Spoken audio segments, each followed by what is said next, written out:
NYC, when former President Donald Trump held a campaign event at Arlington National Cemetery last week, First Lieutenant Jimmy McCain says he viewed it as a violation. The youngest son of the late Senator John McCain had already been moving away from the Republican Party just weeks ago.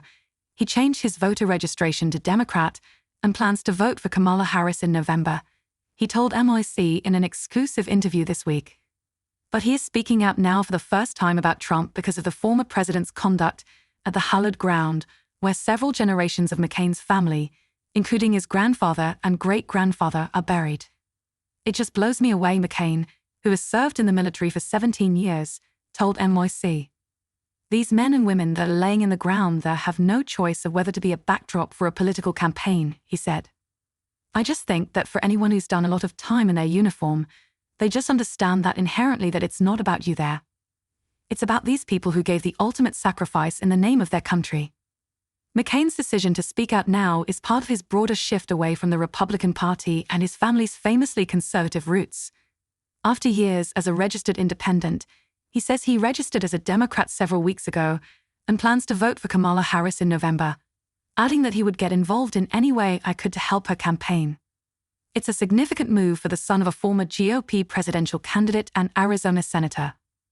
While other members of the McCain family have distanced themselves from Trump, including Jimmy McCain's mother Cindy, who endorsed then-candidate Joe Biden in 2020, and his sister Meghan, none except Jimmy have publicly abandoned the Republican Party. Despite her harsh criticisms of Trump, Meghan McCain indicated last week that she would still not endorse Harris. I'm a lifelong, generational conservative, she tweeted. Jimmy McCain, who enlisted in the Marine Corps at age 17 and now serves as an intelligence officer in the 158th Infantry Regiment, had until now deliberately sought to avoid entering the political fray. Trump's attacks on his father, that he was not a war hero because he was captured in Vietnam, and his reported description of the elder McCain as a loser were deeply hurtful on a personal level, but not out of bounds politically, Jimmy McCain believes. One thing about John McCain is that he chose a public life, McCain said, so to attack him is really not out of the realm of his job description.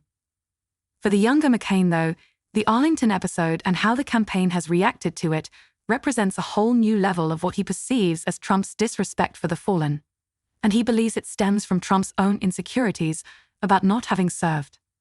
Many of these men and women who served their country chose to do something greater than themselves, McCain said. They woke up one morning, they signed on the dotted line, they put their right hand up, and they chose to serve their country. And that's an experience that Donald Trump has not had. And I think that might be something that he thinks about a lot.